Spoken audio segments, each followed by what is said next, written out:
Kitab 2 Raja-Raja, pasalnya yang ke-7 ayat 3 sampai ayat yang ke-9. Kalau Bapak Ibu sudah dapat, katakan luar biasa. Luar biasa. Kita akan baca dengan suara keras 2 Raja-Raja 7 ayat 3 sampai 9. 3, 2, 1. 4 orang yang sakit kusta ada di depan pintu gerbang. Berkatalah yang seorang kepada yang lain, mengapa kita duduk-duduk di sini sampai mati? Jika kita berkata, baiklah kita masuk ke kota, padahal dalam kota ada kelaparan, kita akan mati di sana. Dan jika kita tinggal di sini, kita akan mati juga. Jadi sekarang marilah kita menyeberang ke perkemahan tentara Aram. Jika mereka membiarkan kita hidup, kita akan hidup. Dan jika mereka mematikan kita, kita akan mati. Lalu pada waktu senja, bangkitlah mereka masuk ke tempat perkemahan orang Aram. Tetapi ketika mereka sampai ke pinggir tempat perkemahan orang Aram itu, tampaklah tidak ada orang di sana. Sebab Tuhan telah membuat tentara Aram itu mendengar bunyi kereta, bunyi kuda, bunyi tentara yang besar, sehingga berkatalah yang seorang kepada yang lain, sesungguhnya Raja Israel telah mengupah raja-raja orang Het dan raja-raja orang Misraim melawan kita, supaya mereka menyerang kita. Karena itu bangkitlah mereka melarikan diri pada waktu senja dengan meninggalkan kemah dan kuda dan keledai mereka serta tempat perkemahan itu. Dengan begitu saja mereka melarikan diri, menyelamatkan nyawanya. Ketika orang-orang yang sakit kusta itu sampai ke tempat perkemahan, masuklah mereka ke dalam sebuah kemah, lalu makan dan minum. Sesudah itu mereka mengangkut dari sana emas dan perak dan pakaian.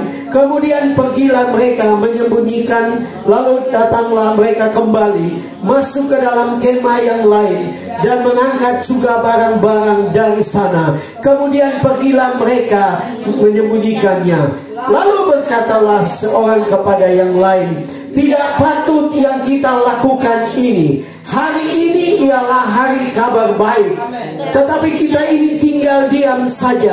Apabila kita menantikan sampai terang pagi, maka hukuman akan menimpa kita.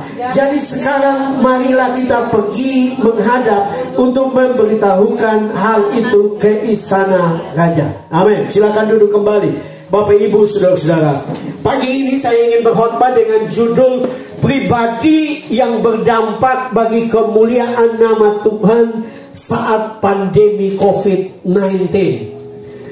Saya pikir banyak di antara kita sudah kenal saya, jadi saya tidak perlu kenalkan diri. Saya ini khotbah yang kedua kali. Saya boleh permisi turun ke bawah, kabelnya cukup ya?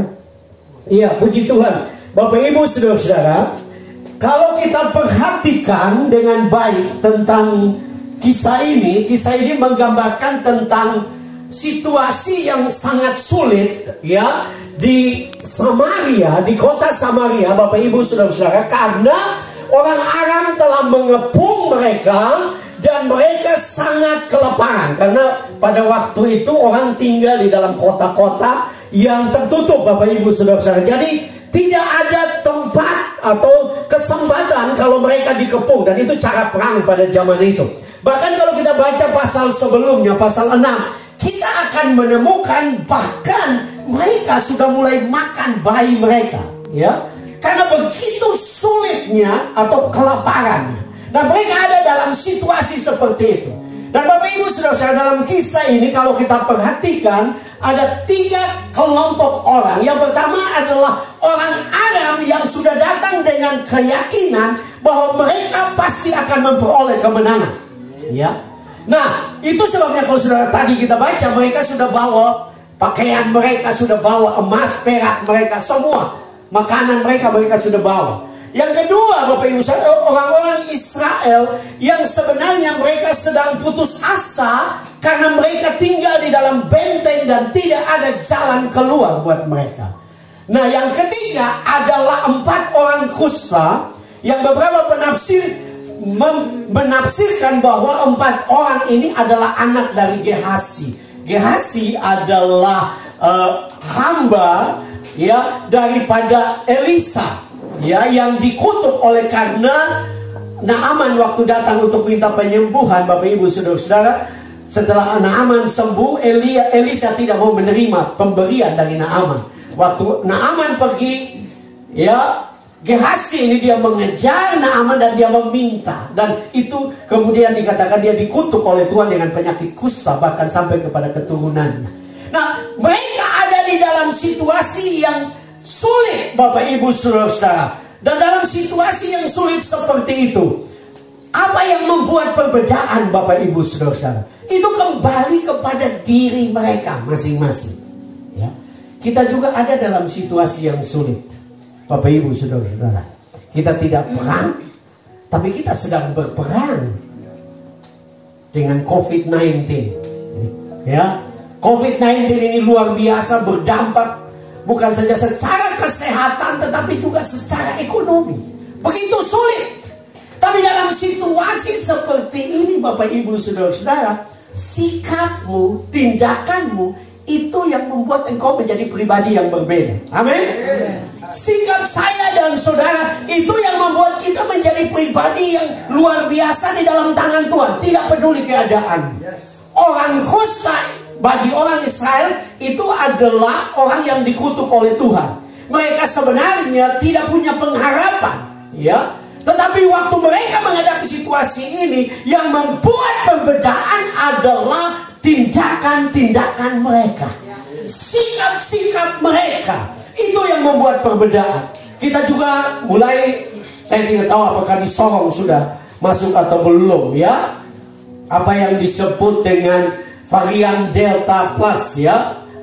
Bapak Ibu Saudara, saya dengar varian Delta sudah masuk. Varian Delta saja mengerikan karena kecepatan penularan itu 60%. Angka yang jelas kalau tidak salah itu sekitar 117.000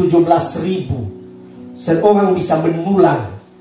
Itu sebabnya prokes mesti terus dipakai, ya, dilakukan.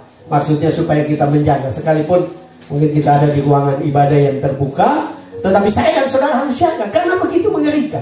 Tetapi sebagai orang percaya, kita percaya bahwa Tuhan tidak pernah meninggalkan kita. Amin.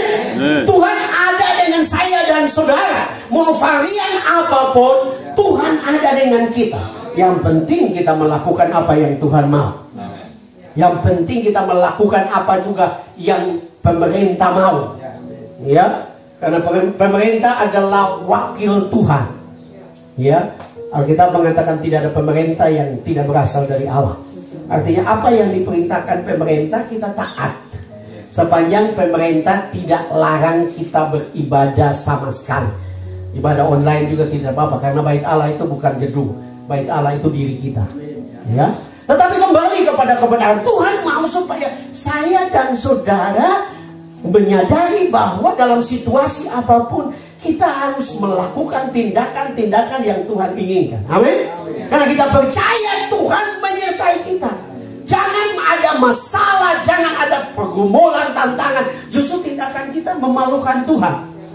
Ya, saya suka mau Papua. Ya, saya pernah dengar ada satu mob, Bapak Ibu Saudara-saudara, katanya ada Pace ini. Dia kalau ada masalah di rumah, tua dia mabuk. Ya. Jadi satu malam minggu bakalai tua dia minum mabuk.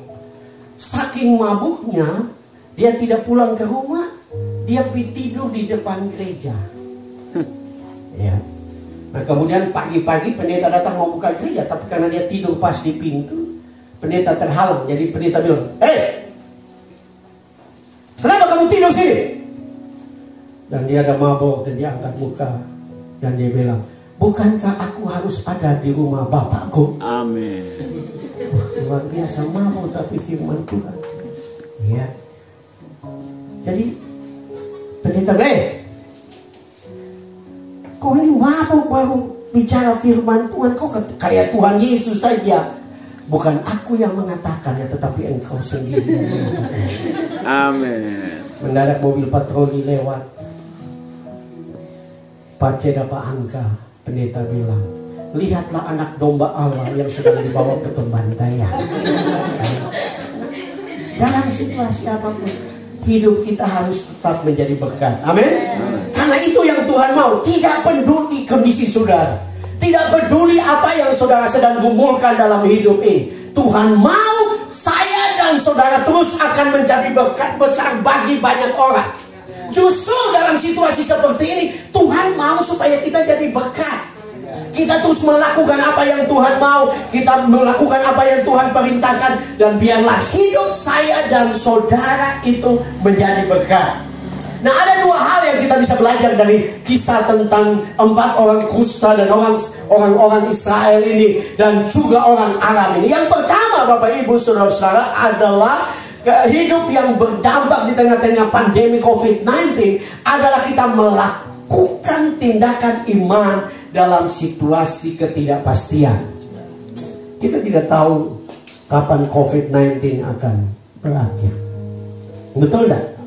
Ya, bahkan orang-orang meramal bahwa berita-berita mengatakan bahwa Indonesia ini akan pasti paling, para ahli mengatakan paling belakang selesai dengan COVID. Nah, tidak peduli apapun terjadi, yang Tuhan mau adalah kita mulai belajar bertindak dengan iman. Amin. Sama seperti 4 orang kusta itu, ya, mereka ada dalam situasi yang tidak pasti, ya, tapi mereka belajar untuk bertindak dengan iman. Kata-kata mereka sangat bagus. Kalau kami tinggal di sini, kita juga akan mati. Kita masuk ke dalam benteng, kita juga akan mati. Kalau kita pergi ke perkemahan tentara Arab, kita juga akan dibunuh. Semua tidak ada jalan. Tetapi perhatikan, dalam situasi seperti itu, mereka belajar untuk melakukan tindakan iman. Bapak Ibu Saudara-saudara, iman yang membuat kita, saya dan saudara berbeda dari orang lain. Amin. Tidak peduli berapa lama engkau jadi orang Kristen, tapi tindakan-tindakan imanmu itu akan menunjukkan bahwa engkau berbeda. Amin. Dan kalau saudara perhatikan tadi kita baca, waktu keempat orang kusta ini mulai melangkah ke perkemahan tentara Arab, melakukan tindakan iman, Alkitab mengatakan Tuhan membuat seperti orang Aram mendengar tentara yang besar. Cuman 4 orang. Ada ribuan orang di dalam benteng kota Samaria, dan mereka tidak melakukan tindakan apapun. Tapi 4 orang kusta ini, waktu mereka bertindak dengan iman, Allah bekerja. Amin. Allah bergerak. Ya. Saya dan saudara, Tuhan mau dalam situasi seperti ini perlu melakukan tindakan iman. Tapi juga jangan iman konyol. Ya, iman konyol seperti saya tidak percaya COVID itu ada. Bagi saya itu konyol. Ya. Nah, lebih repot lagi kita suka baca berita-berita hoax. Ya. Yang sebenarnya ada sedikit kebenaran atau mungkin juga tidak benar dari orang-orang yang mungkin membenci pemerintah, ya, sehingga COVID itu tidak benar, ini teori konspirasi.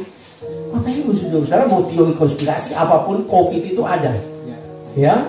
Saya tidak tahu jemaat ini ada yang kena tidak, tapi Pak Sugiarto di depan kita ini kena, dan beliau harus menghabiskan 300 juta, ya, untuk biaya pengobatan. Jadi jangan main-main, ya, jangan main-main. Artinya kita perlu bertindak dengan iman, tapi kita melakukan apa yang menjadi petunjuk Tuhan lewat pemerintah. Harus pakai masker. Jangan tindakan iman pergi ke Sagar tidak pakai masker. Itu iman yang konyol.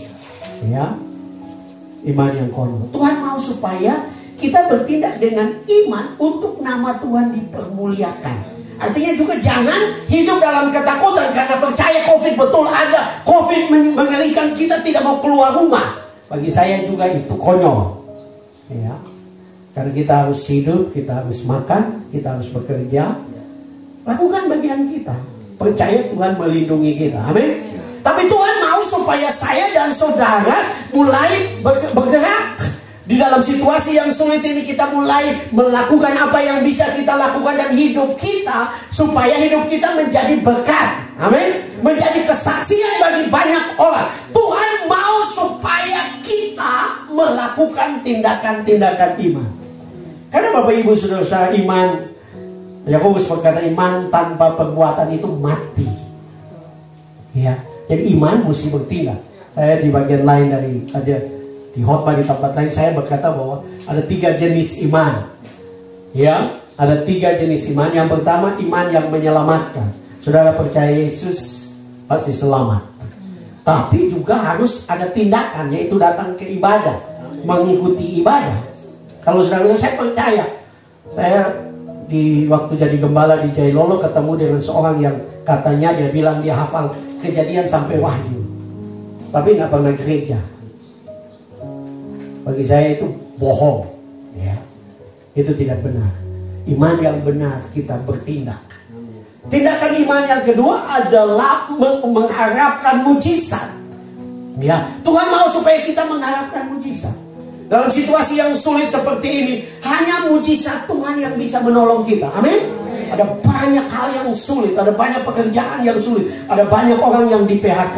Tapi Tuhan mau kita bergantung kepada Dia, mengharapkan mujizat, mengharapkan pertolongan Tuhan, dan percaya waktu kita berharap kepada pertolongan Tuhan, kita akan melihat perbuatan Tuhan yang dahsyat. Amin. Iman yang ketiga adalah melakukan mujizat. Ya. Apa yang Tuhan mau kita lakukan? Lakukan apa yang Tuhan perintahkan untuk kita lakukan. Dan biarkan bagian Tuhan adalah melakukan mujizat. Ya, saya teringat akan ungkapan dari Nick Vujicic, seorang pengkhotbah yang terkenal di dunia yang tidak punya tangan dan kaki dari Australia. Dia punya ungkapan yang luar biasa. Dia berdoa bertahun-tahun karena dia anak pendeta sebenarnya, tapi lahir tanpa tangan, tanpa kaki. Dia berkata bahwa dia berdoa bertahun-tahun, Tuhan tumbuhkan tangan dan kakinya, tapi Tuhan tidak melakukan. Dan dia punya ungkapan yang memberkati saya adalah, kalau engkau berdoa dan belum ada mujizat, biarkan dirimu menjadi mujizat bagi orang lain. Waktu orang melihat saudara, mereka diberkati karena ada tindakan-tindakan iman. Waktu saya menulis khotbah ini muncul ungkapan seperti ini, ya. Perbedaan antara pahlawan dengan pecundang itu ada di tindakan. Bukan masalah pengalaman, bukan masalah lebih tahu dan sebagainya. Contohnya Daud. Kenapa Daud kemudian dia dinyanyikan oleh putri-putri Yerusalem? Dia mengalahkan berlaksa-laksa, sedangkan Saul beribu-ribu. Kenapa? Karena tindakannya untuk pergi melawan Goliat. Itu yang membuat perbedaan. Jadi kalau kita mulai melakukan tindakan-tindakan iman, Tuhan akan mulai bergerak untuk melakukan mujizat. Ya. Waktu saya dan saudara melakukan bagian kita, Tuhan akan melakukan bagian Tuhan. Jadi kita perlu bertindak. Seperti 4 orang kusta ini. Mereka bertindak, Tuhan mulai bergerak. Ya, ada banyak kisah dalam Perjanjian Lama juga bagaimana Tuhan menolong dengan tindakan-tindakan iman seperti Gideon. Ya, waktu dia menghadapi peperangan, dia hanya melakukan tindakan-tindakan iman. Saya juga mengingat satu ungkapan seperti ini. Tidak pernah dibuat patung buat orang yang hanya berdiam diri. Orang-orang yang patungnya dibuat sebagai peringatan, biasanya mereka adalah orang-orang yang bertindak. Pahlawan-pahlawan kita. Ya. Saya lihat saudara sedang menghadapi pembangunan. Ya. Bukan supaya diingat manusia, tidak. Nanti apa yang sudah lakukan buat rumah Tuhan? Di hadapan Tuhan saudara adalah pahlawan. Bukan masalah besar saudara memberi, enggak. Karena Tuhan tidak menilai besar. Ya, ada ungkapan bilang kalau saudara memberi, bukan masalah yang saudara beri, tapi masalahnya yang tinggal itu berapa. Ya. Itu sesuatu yang penting.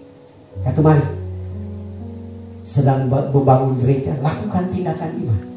Mungkin hanya sedikit, tapi itu yang Tuhan mau. Nah yang kedua, Bapak Ibu Saudara, menjadi pribadi yang berdampak untuk kemuliaan Tuhan adalah Tuhan mau supaya kita membawa kabar baik atau menjadi berkat. Ya, perhatikan ayat yang tadi kita baca, Bapak Ibu Saudara. Mereka berkata bahwa hari ini adalah hari kabar baik. Ya, hari ini adalah hari kabar baik. Ya, dan kalau kita tidak memberitahukan kepada mereka yang ada di dalam benteng, nanti kita mendapatkan penghukuman. Ya. Artinya saya dan saudara dalam situasi apapun, mungkin sekarang begitu banyak kesulitan, saya mau berkata Tuhan mau saya dan saudara adalah orang yang membawa kabar baik. Amin. Amin. Amin. Kabar baik seperti apa yang Tuhan mau? Perhatikan. Alkitab mengatakan bahwa mereka sudah makan sampai kenyang, mereka sudah ambil pakaian, ya, mereka sudah ambil emas dan perak, tetapi mereka mulai sadar bahwa mereka perlu menjadi kabar baik bagi orang lain. Seringkali orang melihat diri mereka dan berkata, waduh saya begini, bagaimana saya bisa jadi kabar baik buat orang lain? Sebenarnya kabar baik itu datang dari hidup kita. Amin. Amin. Ada pepatah Cina mengatakan hidupmu berbicara lebih keras dari khotbahmu. Ya, nah itu benar. Mungkin engkau berkata, tapi saya kan tidak khotbah. Tidak, engkau hidup. Dan engkau hidupmu bisa berbicara kepada orang lain bahwa betapa dahsyatnya Tuhan. Jadi Tuhan mau dalam situasi apapun saya dan saudara membawa kabar baik bagi orang lain. Ya, seringkali kita, oh saya ada masalah jadi saya tidak peduli dengan orang lain. Enggak. Tuhan memilih kita karena Tuhan ada misi. Amin. Kenapa Tuhan mengizinkan 4 orang kusta yang sebenarnya orang kusta pada zaman dulu, Bapak Ibu Saudara, itu kalau mereka kena kusta mereka harus dipisahkan. Memang pada zaman itu pengobatan, ya, ilmu kesehatan belum maju, jadi orang kena kusta itu tidak dapat dikatakan sebenarnya tidak ada harapan kecuali mujizat, sehingga mereka harus dibawa keluar dari kota, diasingkan. Tetapi perhatikan, mereka sadar bahwa mereka punya misi. Ya. Saya dan saudara diciptakan Tuhan bukan sekedar diciptakan, ya. Tuhan ada misi bagi saudara. Amin. Tuhan ada misi yang besar bagi saudara yang mungkin saudara tidak mengerti, ya. Seringkali kita ada di dalam masalah dan kita berpikir, wah, hidup saya penuh dengan masalah. Bagaimana saya lagi bisa mau jadi kabar baik? Saya mau katakan sekali lagi, belajar dari 4 orang kusta. Mereka tidak melihat situasi mereka.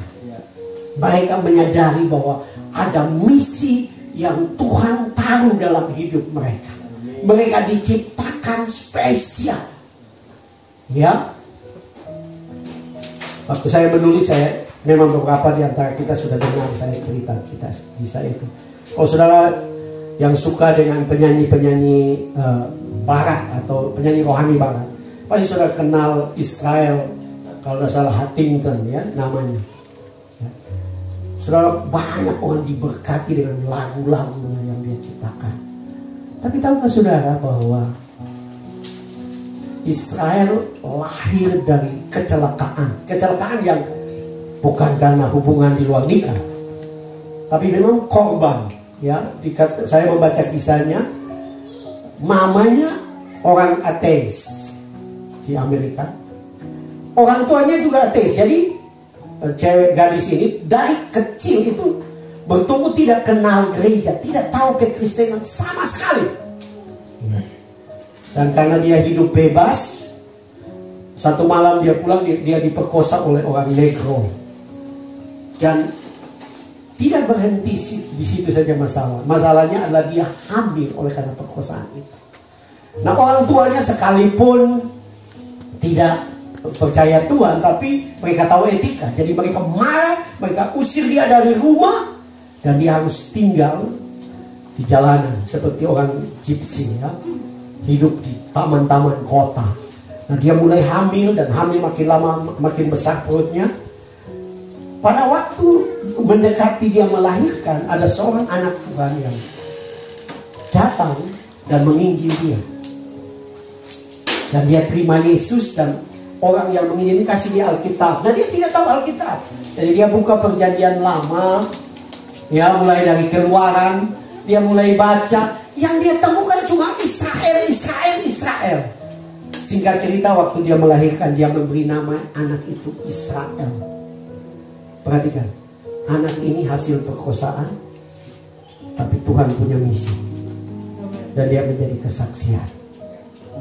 Artinya siapapun saudara, apapun profesimu, Tuhan ingin saudara jadi berkat. Bapa menjadi berkat bagi istri dan anak-anak, istri menjadi berkat bagi suami dan anak-anak, anak-anak menjadi berkat bagi orang tua, kemudian mulai jadi berkat bagi tempat pekerjaanmu, bahkan pekerjaanmu mulai jadi berkat. Karena itu yang Tuhan mau. Kita adalah kabar baik, ya. Saya pikir Bapak Ibu saudara banyak yang tahu, ya. Saya dan juga Pak Sugiarto ada di sini, dan juga teman-teman project. Kami ada dalam satu bisnis, tapi saya suka bisnis ini karena apa? Pak Sugiarto selalu bilang, bisnis ini untuk menolong orang. Ya. Karena Tuhan memilih kita, menyelamatkan kita, bukan supaya kita egois, tapi untuk menolong orang lain. Pekerjaanmu juga Tuhan mau supaya itu juga menolong orang lain, bukan untuk memperkaya diri, menjadi berkat bagi orang lain. Tuhan mau supaya hidup kita, karena saya berani mengatakan, dan saya pikir itu Alkitabnya, kita tidak bawa apa-apa ke surga. Banyak orang melihat situasi COVID ini, dan banyak berkata bahwa ini penggenapan nubuatan janji Tuhan. Tuhan sudah mau datang. Apa sih yang kita bawa ke surga? Perbuatan-perbuatan kita. Kita tidak percaya bahwa perbuatan baik menyelamatkan. Kita percaya bahwa perbuatan baik itu ada upahnya. Bahkan Yesus berkata, memberi air putih saja kepada hamba Tuhan ada upah. Apalagi kalau sudah kasih Fanta, upahnya lebih besar, ya. Artinya semua yang kita lakukan ada upah. Nah, kembali kepada apa yang saya ingin tekankan, mari kita jadi berkat buat orang lain. Amin. Amin. Minta Tuhan tolong kita dalam situasi yang sulit ini, orang-orang Kristen dapat menjadi berkat, ya. Kita berdoa supaya dalam situasi yang menakutkan ini, yang penuh dengan ketidakpastian, kita bisa jadi berkat. Ya. Di dunia maya sedang heboh, Bapak Ibu Saudara-saudara, dengan seorang yang sudah meninggal sebenarnya, yaitu Bapak Akido Tio. Dia memberi 2 triliun, itu jumlah yang sangat banyak, untuk membantu bangsa Indonesia untuk COVID-19. Luar biasa, 2 triliun.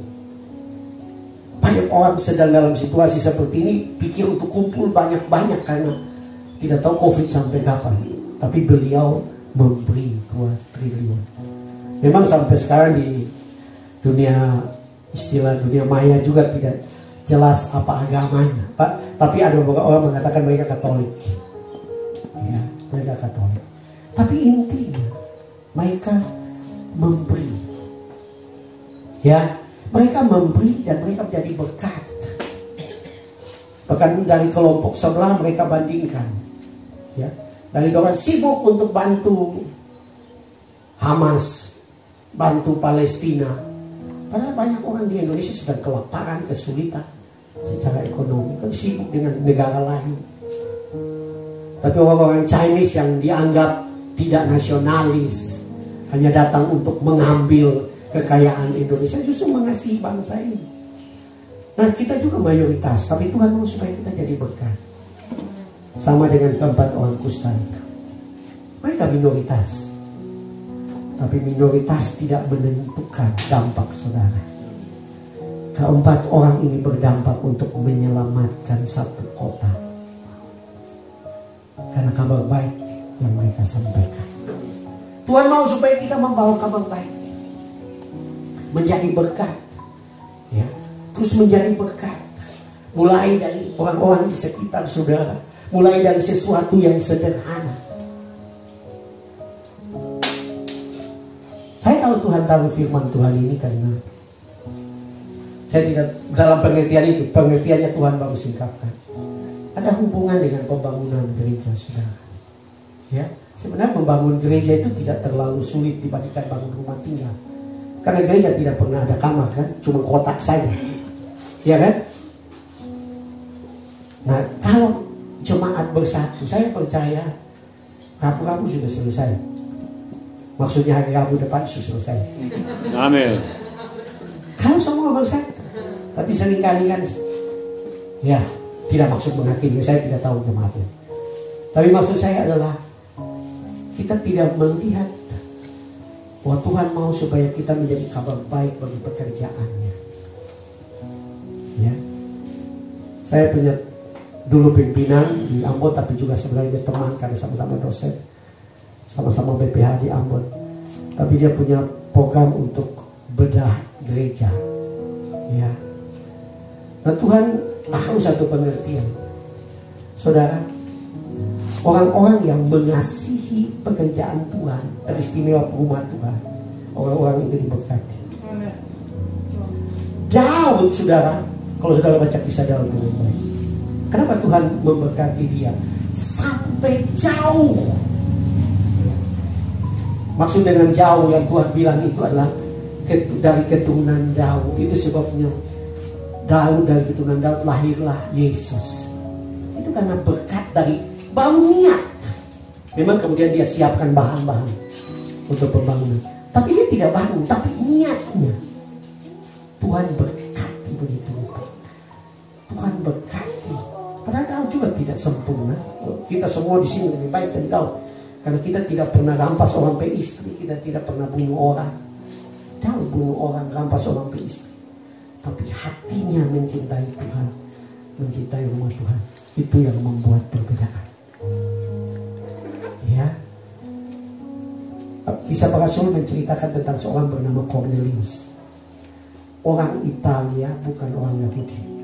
Tapi Alkitab mengatakan dia selalu menolong pembangunan sinagog pada zaman itu atau rumah ibadah orang Yahudi. Dan Alkitab mengatakan dia dikunjungi malaikat. Karena di situ malaikat datang bilang apa? Doa dan pemberian sudah naik sampai ke surga. Doa dan pemberian, bukan doa saja. Sehingga kita pikir doa saja naik, pemberian juga naik. Itu sebabnya Cornelius dikunjungi malaikat. Kalau saudara mau dikunjungi malaikat, mulai belajar memberi.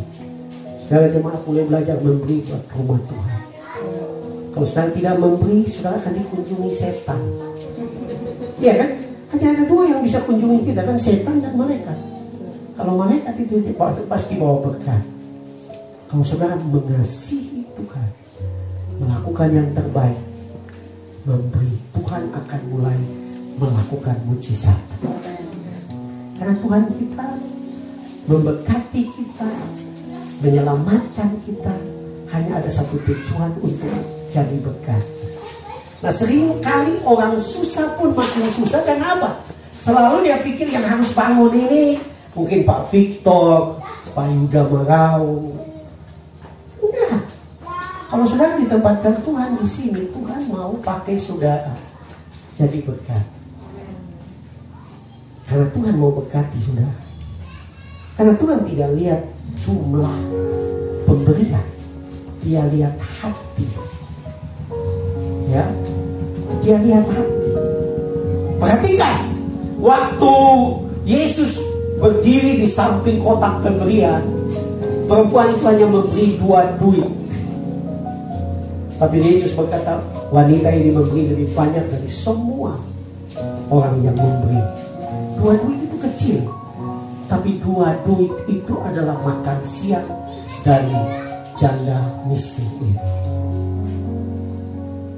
Hati Tuhan adalah memberi.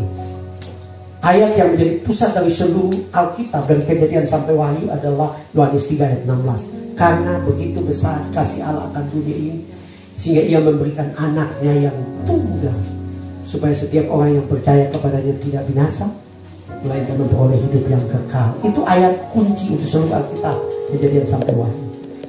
Di situ dikatakan karena begitu besar kasih, ia memberi anaknya yang tunggal.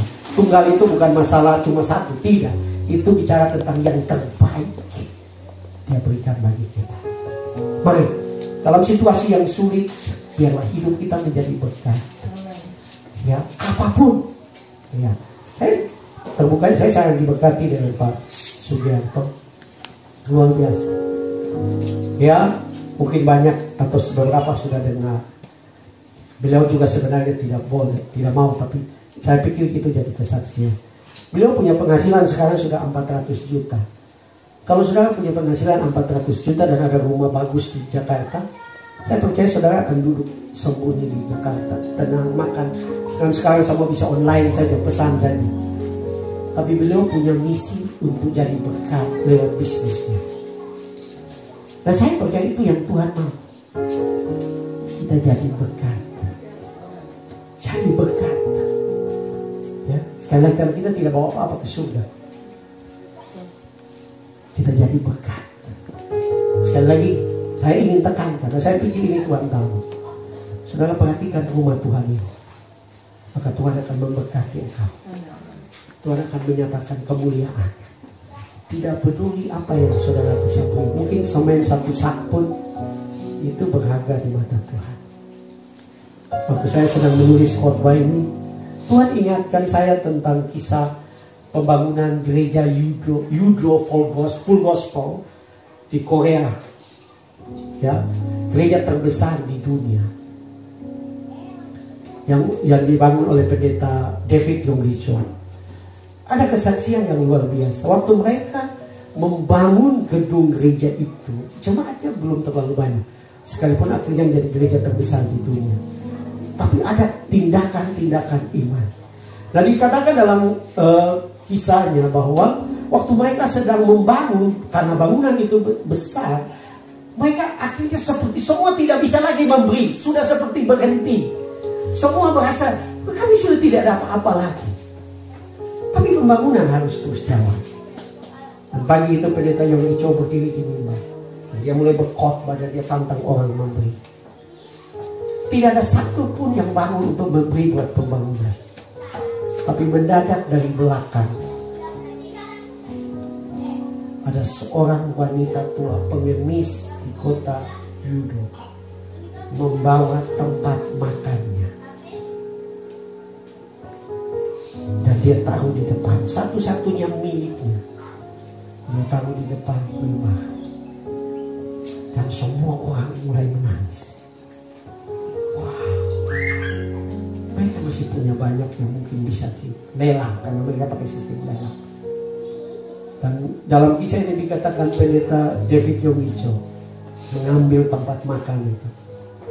Dan dia lelang. Dan hari itu terkumpul uang yang begitu banyak.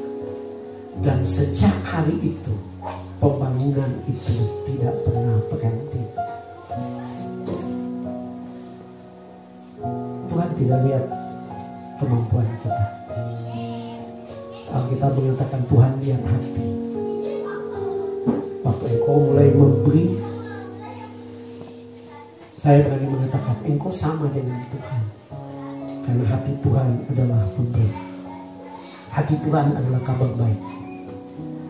Saya percaya waktu saudara melakukan dengan iman, mujizat pasti terjadi. Saya percaya sejarah hidup 4 orang kusta itu berubah.